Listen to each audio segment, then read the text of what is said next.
Hey guys, so today's video lecture is going to be on George Washington's presidency from 1789 to 1797. So let's go ahead and start. The Constitution created a general framework of government, but it was up to the first president and the first Congress to fill in the details. So you should already know about the Articles of Confederation. You should know what kind of government that was, how it was set up, its strengths and its weaknesses. And then you already have learned how we wrote the Constitution, trying to address all the problems of the Articles of Confederation. But even though the Constitution is better than the Articles, it doesn't mean that it's complete or that it's done. It was a great framework, but we didn't know how it was going to act in reality. And so the first president and the first Congress are going to be super important for filling in the details. How does this Constitution actually work in real life, in a real country, in a real government? So let's go ahead and dive in. Building the machinery of government. James Madison, you might remember that name. He's a big founding father. He is a leader of the House of Representatives, and there's a lot of changes, a lot of additions, I guess, that be added to the Constitution to kind of, again, fill in those details. So do you remember how in the Articles of Confederation they couldn't tax and how that was a huge problem? Well, now they're passing some taxes and some tariffs, and one of the taxes is on liquor. They figured this is an item that a lot of people buy, and so it'd be a really good tax to have to give the government some money, because with that revenue, they can use it for good things in the country, hopefully. Second bullet point, we created an executive branch, but again, filling in the details, they added some structure. They added some specific departments to the executive branch, like the State Department, the Treasury Department, the Justice Department, the War Department. All these departments you've probably heard of like today. Secretary of State, Secretary of Treasury. Again, these are what we see today in America, but they had to be thought of and had to be designed in the first run at a government. Third bullet point is we created a judicial branch, but what are the details? So the details get added in the Judiciary Act of 1789. And so it kind of laid out. This is the Supreme Court. It's going to start off with 6 justices, and there's going to be district courts in each state and then other courts as well. So it kind of just laid the structure. Again, the Constitution written down said we'll have a judicial branch, but now we're trying to fill in what does that actually look like. James Madison, just wanted to pause on how important he is. He is the father of the Constitution. He drafted the Bill of Rights, which we'll talk about later. He was the leader of Congress who helped create the first federal taxes, departments, and courts, and he will serve as the 4th president. So he is a very important figure in this whole American Revolution, building a government, a very important founding father. Look at all the different things he's been doing. I just kind of wanted to pause in on him. I know we're talking about Washington, but again, the United States government is not just one person. There's a bunch of influential people that are trying to run our new country. Washington as president. So he was the unanimous choice for our first leader of our baby infant republic, and it was George Washington. Again, he got picked because of his, I guess he proved himself in leadership throughout the American Revolution and specifically the Revolutionary War. And he established a lot of stuff as president, a lot of precedents, things that he did that other presidents will follow suit. He created the first cabinet. Now, I'm not talking about he's a carpenter and created a cabinet. That'd be cool too. But I'm talking about a presidential cabinet, a group of people that are Like their job is to give advice to the president, to give their side, to give their opinion, to give their point of view. They usually have a specific background or a specific skill. They're secretary of something, but really a president's cabinet is super important. They're the ones that hopefully the president goes to when making these big decisions. So George Washington, was one of the first, obviously, to make the cabinet. He also did an inaugural address. So when he became president, he did a big speech. And every president since then has kind of followed suit. And the title Mr. President started with George Washington, and still to this day, obviously, it's a continual, tradition, I guess. Mr. President. Okay, his cabinet. So he has a couple, cabinets can be bigger, smaller. Obviously, a lot of presidential cabinets are larger than this, but this is the first ever one. So this is Washington's cabinet. We have Knox, who is the Secretary of War, Hamilton, who is the Secretary of Treasury, Jefferson, Secretary of State, and Randolph, the Attorney General. Washington acted as president as he did as a military general. He surrounded himself with capable subordinates, listened to their advice, and then made his final decision. Hamilton and Jefferson proved to be his most capable cabinet members, but were also the most divisive because they had vastly different views on the role of government for their nation. Now, we're going to get into it more. Hopefully they didn't sit this close to each other all the time. Definitely not COVID appropriate, not 6 feet apart. But this is Washington's cabinet. Again, when something big, the president has to make a bunch of decisions. So he may not be well versed in every aspect of our country. So these men are incredibly important. They have a lot of influence of what can happen in our country. But I wanted to go back to this point right here between Hamilton and Jefferson. This is going to be a theme you're going to hear in today's lecture. This is going to be a theme we actually talk about in other activities too. Because Hamilton and Jefferson, yes, were definitely the most capable. They have been around the American Revolution. I may have not said their name and focused on them, but they've been in the backgrounds. They've been part of this whole beginning of America.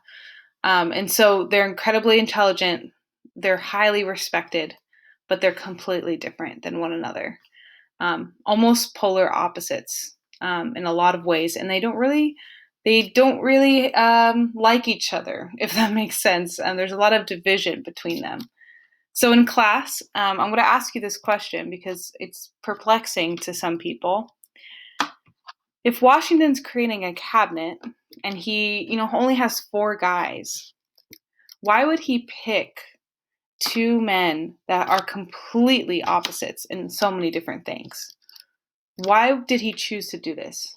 Why did he want Hamilton and Jefferson to be in his cabinet?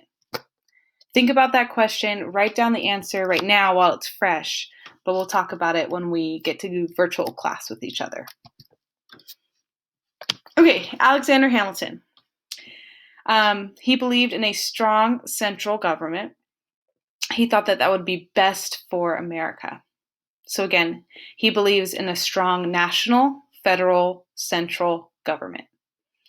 He wanted the U.S. to grow as an industrial power, so manufacturing and industry, and he wants us to depend less on Europe.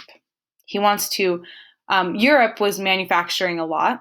We have been an agricultural society, and so we depended a lot on Europe for our industrial goods. Hamilton wants to make us the industrial power, and he doesn't want us to depend as much on Europe anymore. Second bullet point is he kind of wants the U.S. economy to look like the English economy. Third is he feared democracy would actually lead to anarchy. Power should be in the hands of wealthy, maybe more educated citizens. Not that those two have to go hand in hand, but at this time, usually wealth, sometimes equated to more education as well. So Hamilton's idea here is that he's looking around during the American Revolution, during a very young America, and he sees riots, and he sees protests, and he sees drunkards, and he sees people on the street that are just yelling and expressing their ideas for our country. And he is, he's worried about the common man. Alexander Hamilton comes from very humble roots. He built himself up. He was an orphan, had very little money immigrating to this country, but he valued education, he valued opportunities, and he's definitely kind of that idea of coming from the bottom and going to the top. But he doesn't necessarily want the government to be just ran by common people. He has a fear of that. He wants the government to be in, again, maybe more wealthy, maybe more educated hands.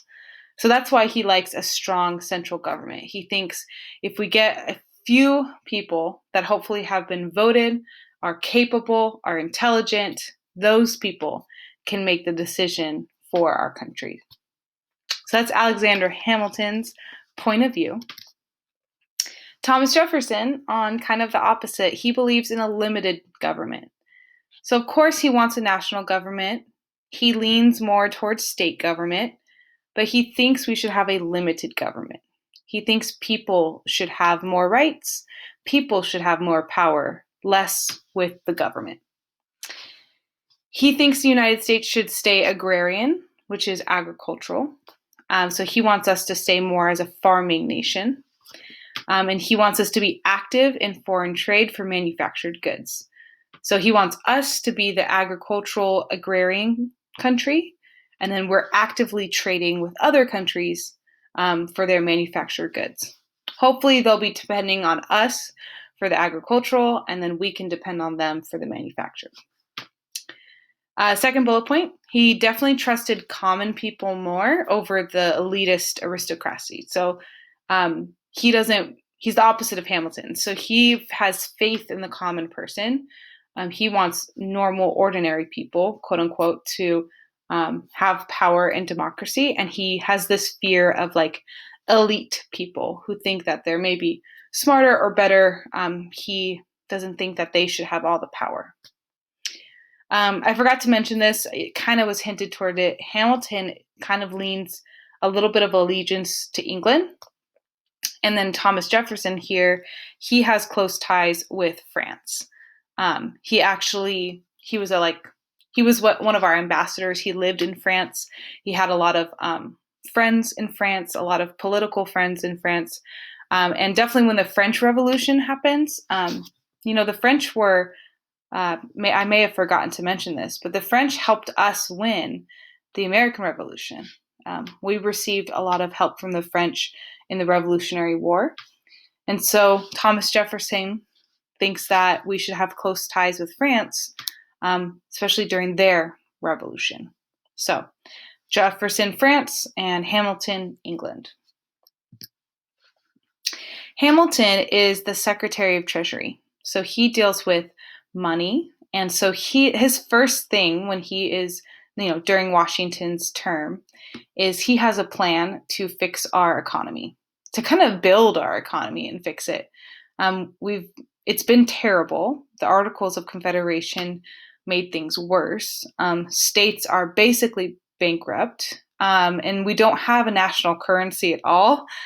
Again, can you imagine every state using different forms of currency, or maybe they're just trading, like I'll have some eggs for that butter, or there's just no consistency because the Articles of Confederation was a state-by-state alliance. But now that we are the United States of America under the Constitution, Hamilton has a new idea. So by 1789, one of America's biggest challenges was its huge debt. Hamilton's report on public credit proposed. He wants to fund the national debt. So he wants to find funding, obviously, to get rid of that debt. He wants to assume state debts, which I'll explain that in a second. He wants to create a national bank, and he wants government aid to manufacturing. So every different state has a different economy. Some are okay, some are terrible. He wants to just group all the states' economy together.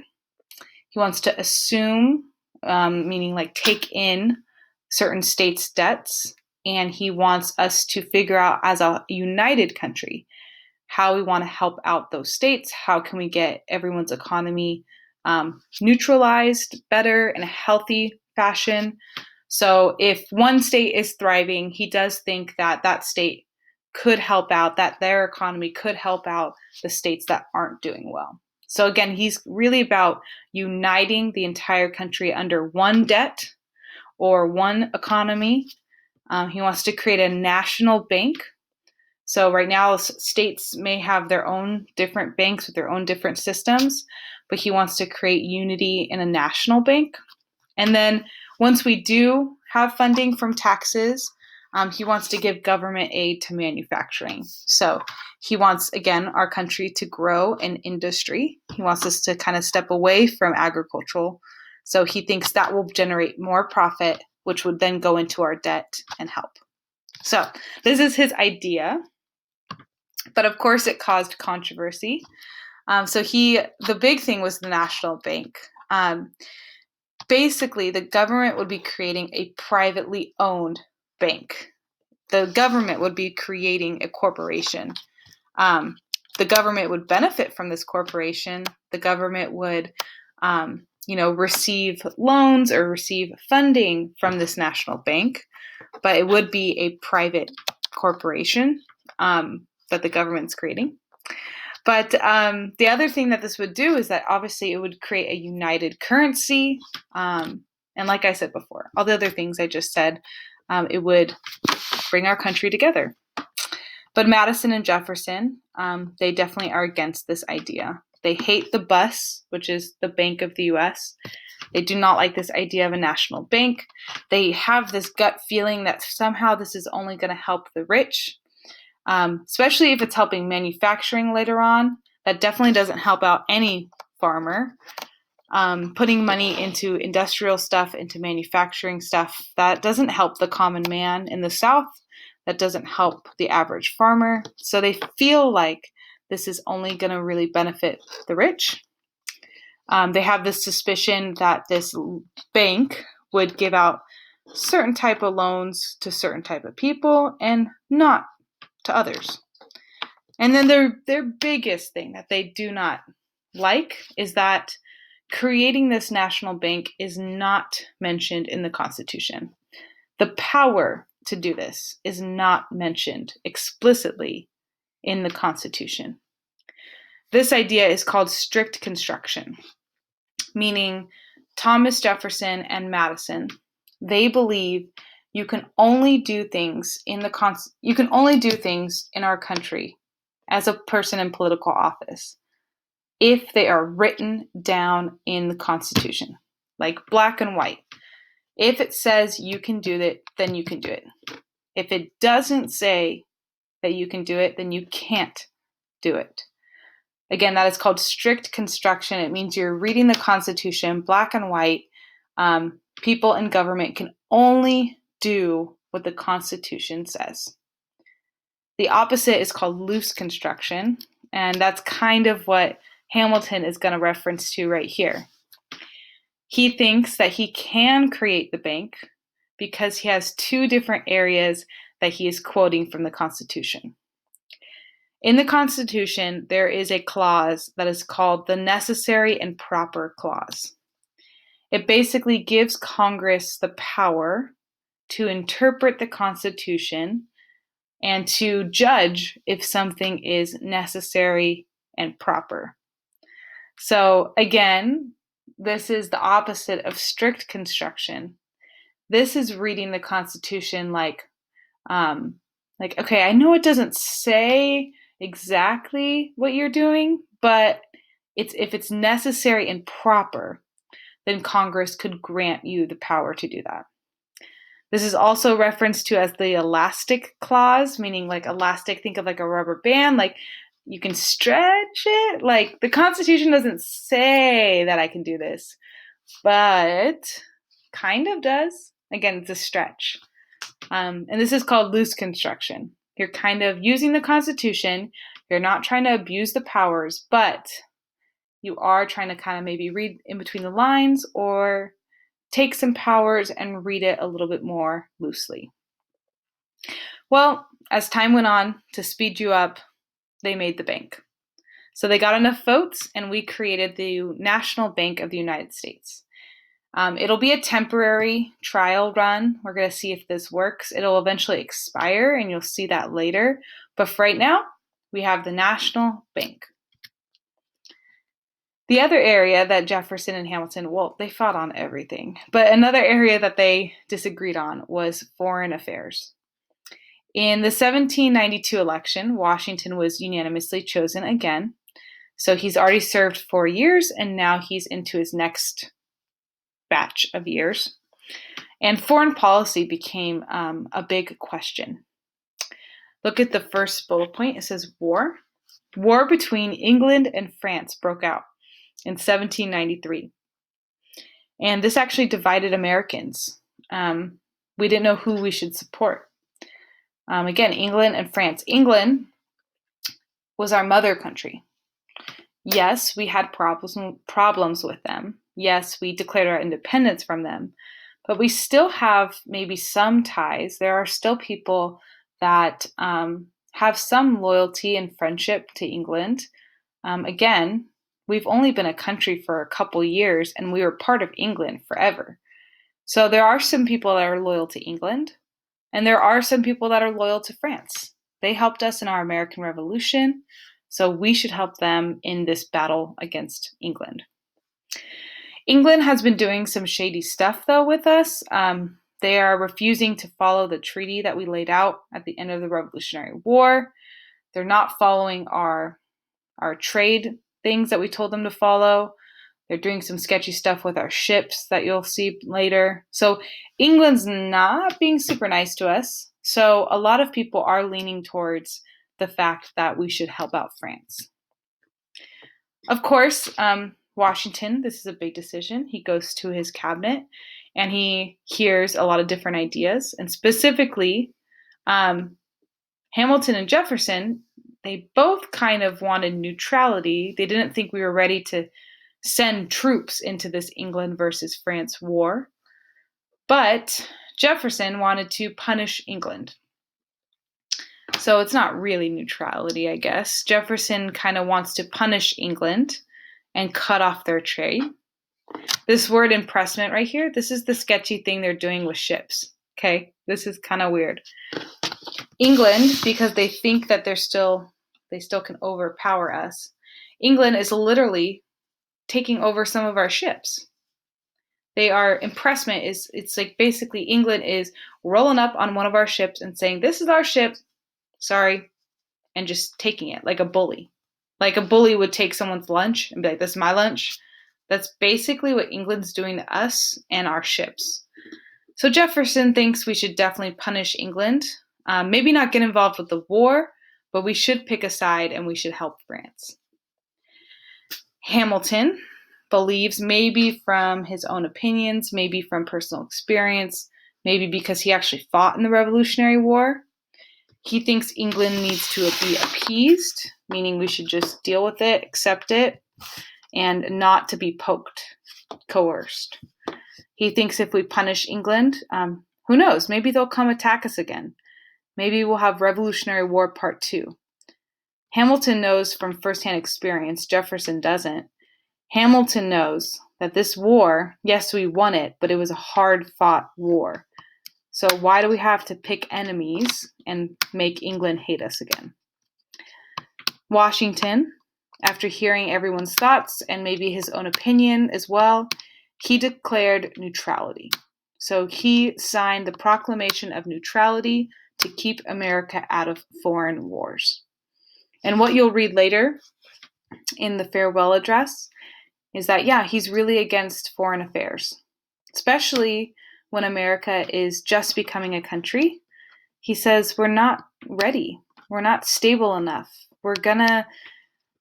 It's not wise as a baby country to go and get involved. We're going to get entangled. We're going to have alliances, and then they'll make us do things because we are in an alliance with them. And Washington doesn't like the sound of any of that, and he recommends that every future president after him would stay away from foreign affairs. If only they would have listened to him. Okay, America's first political parties. So this pops up during Washington's presidency. Ironically, another thing you'll read in the farewell address is that Washington hates political parties. And he really doesn't like the two-party system. And he advises the future of America, don't have political parties. You'll just cause more division. People will feel like they have to choose. Are you on my side? Are you on their side? So please, America, don't have political parties. And yet, even in his presidency, the first political parties are basically forming. Could you guess who is forming these political parties?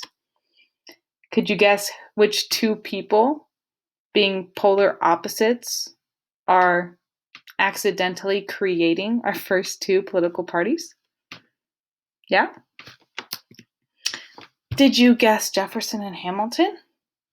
Or did you guess Madison and Knox?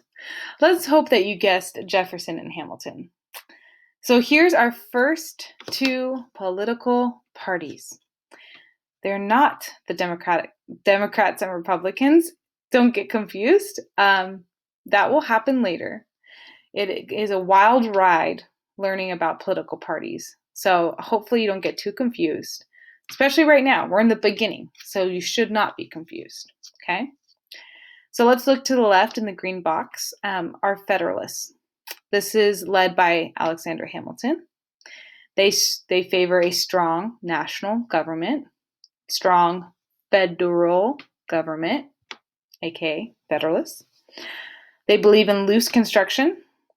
Like what I talked about earlier, they have ties to England and they care about public order.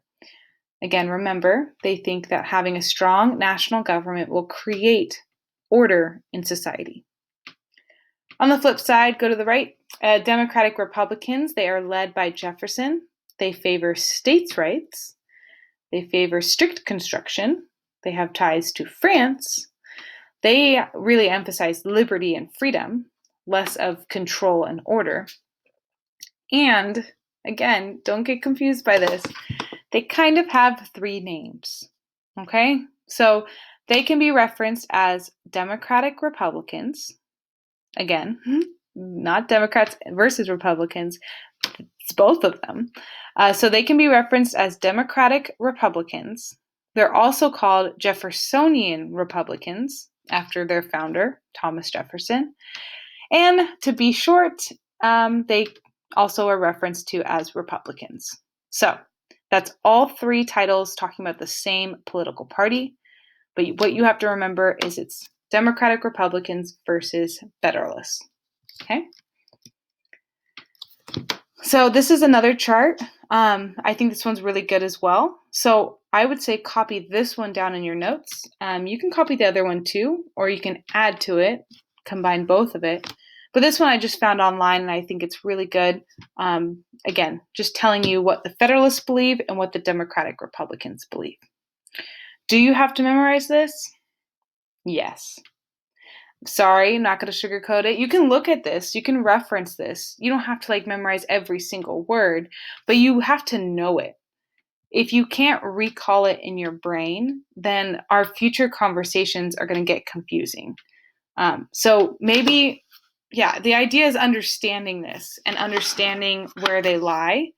Try to find explanations and commonalities, if that makes sense. For example, the Democratic Republicans, we need to remember that they are the common man. So think to yourself, what do common people do at this time? A lot of them are farmers. Okay? If I'm a common person, which type of government do I feel hears my voice more? State or national? I feel like state because they're in my state and they know me and they know what it's like to be from Virginia. So, common man, farmer, state government. I have a fear over the national government. So, if I have a fear over the national government, then I want strict construction. I want them to only be able to do what the Constitution says.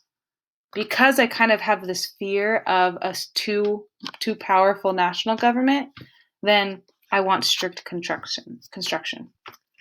Oh, I definitely don't like a national bank. I like state banks. Again. So these ideologies in each political party, they should make sense. When you look from the top to the bottom of the chart, it should make sense to you that, oh yeah, that's what they would think on this issue and this issue. So Federalists versus Democratic Republicans, get comfortable with this chart. Try to memorize as much as you can with this chart. It will help you going forward. So basically, both of these people thought that the other political party was terrible and a threat to liberty. They thought it was their duty to destroy the other party. Sound familiar?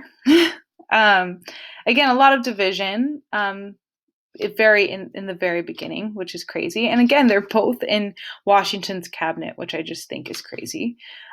So in Washington and Adams' era, the Federalists dominated politics, but Jefferson's election in 1800s kills the Federalists. So Washington doesn't have a political party. Okay, so he's not a political party, but if you had to put him in a category, he probably leans more Federalist. Adams will be our next president, and he's a Federalist.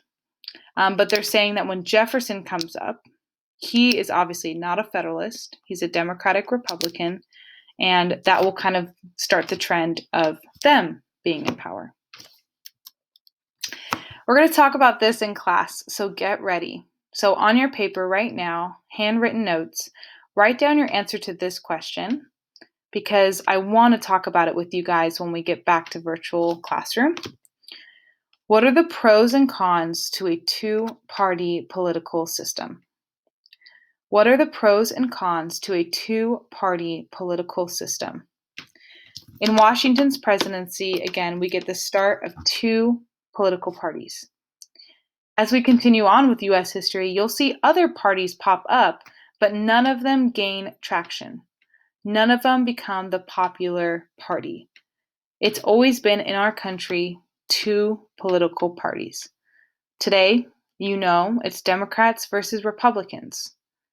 There's other political parties, though, even in 2020, but again, none of them are polling. None of them have the ratings. None of them have a candidate that becomes super popular. So we have, since the beginning, since Washington's presidency, we've had a two-party system, two political parties. So what are the good things about this? And what are the bad things? What are the pros and cons? Get ready to share when we get together in virtual classroom. Okay, I love this story. So, do you guys remember Shays' Rebellion? It was the farmer rebellion that took down the Articles of Confederation. So, farmers were being taxed in their state, and they just started a rebellion and a revolt, and it got crazy, and actually our government realized, oh wow, we have no way to stop rebellions. We have no one to enforce laws. We have no system of structure. We have no court system. We have nothing to stop a rebellion, even a rebellion of farmers. But that was the Articles. That was the Articles of Confederation. What's going to happen now? So I told you before that one of the first taxes we did was on liquor, okay, alcohol.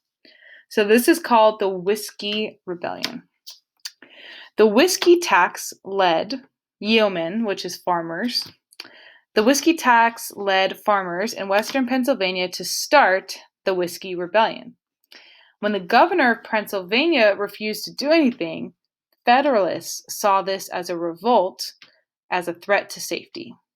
So again, Federalists have a fear of common people. We do kind of do crazy stuff as common people. I mean, you can see in these pictures, they're like tar and feathering people. They have little signs that say no tax, down to the tax. And I feel like I see fire. I feel like I see things in the air. There's a small child with a weird horn, and there's a horse. There's chaos. They're burning a house in the background on the bottom one. So yes, there maybe is a genuine fear of the common people rising up, the common people kind of being crazy. So the Federalists see this as a threat to safety. Well, we got a new sheriff in town. We got a president that was our military commander-in-chief, who is, let's just say, he's a confident, powerful man. So Washington himself, as president, can you imagine this? Washington leads the U.S. Army to go and stop the rebellion. Both parties are attacking each other on like what should be done, etc., etc. But the moral of the story is that a rebellion is rising up. Oh no, this is just like Shays' rebellion. What are we going to do in the Constitution? Washington shows up with his army, looks at the rebellion, and says, stop. And they stop. Okay, well, that's not like a literal quote. Okay, it's not like a literal translation, but like his presence, along with 15,000 soldiers that he brought with him, was enough to end the Whiskey Rebellion. Talk about order, talk about justice, talk about authority. Remember, the Articles of Confederation had no president, had no leader, had no leader of the country. But now we have Washington as a leader. So this is maybe one of the benefits of having a leader of your country. It does bring that sense of authority. Dude, Washington showed up with his army at this rebellion, and they stopped. So you can already see just in both rebellions the difference between having a strong government and authority. What can that do for your country? And then not having a strong authority. Well, this is the end. This is Washington's farewell address. There's an amazing song by Hamilton that I will put on the Canvas assignment. It's called One Last Time. Hamilton the musical has George Washington as a character. And the song is beautiful, in my opinion, because it's the moment when George Washington realizes that I don't want to be president anymore because I don't want to turn into a king. I don't want to turn into a tyrant. So he calls Washington calls Hamilton in and asks him to draft this famous letter, which is called the Farewell Address. And it's Washington's goodbye. It's Washington's resignation. Maybe not technically resignation. His term is ending, and he's not going to go for re-election. And it's a beautiful song of just, again, saying goodbye to America. So Washington was actually not limited to just 2 terms. So you know that a president can only be president for 2 terms for 8 years. That's actually not even created yet. That doesn't happen until the 1950s. So when Washington is president, he's president for 4 years and then another 4 years. And he could have ran again. And honestly, they probably would have voted for him again. But he decided in 1796 to announce his decision to retire. And in Washington's farewell address, he is going to warn against political parties. Again, he doesn't like them. He's going to warn against entangling alliances with foreign nations. He doesn't want to intervene in foreign affairs, which some presidents will listen to. But another thing he sets up, guys, is the 2-term limit. Every president, except for FDR, Franklin Delano Roosevelt, every president after Washington will stop at 2 terms, out of respect and out of tradition to George Washington. And again, his idea that you'll see in the farewell address too is this idea of, I don't want to turn into a tyrant. I don't want to turn into a king. I don't want to have unlimited power. 8 years is enough. I've done what I can do, and now it's someone else's turn. So I love this picture of Obama. Let's see you fix this mess. I'm out. But yeah, so every president will take that and kind of run with it, except for FDR. FDR will be our president during the Great Depression. He'll be our president during World War II, and he will actually run. He will run for 3 full terms, and he just got elected for his 4th before he passes away. And then after that, they set the limit. But yeah, and then another thing that Washington did to kind of set it up. So at this point in time, you have all your notes written down about Washington's presidency. Again, what was created, what was set up during this time. Super critical because we're setting the foundation for our newly founded government. Now you go and complete the farewell address. There's a couple questions in there, and we'll talk about it in class. So thanks, guys, and I hope you guys enjoyed it. I'll see you in class soon.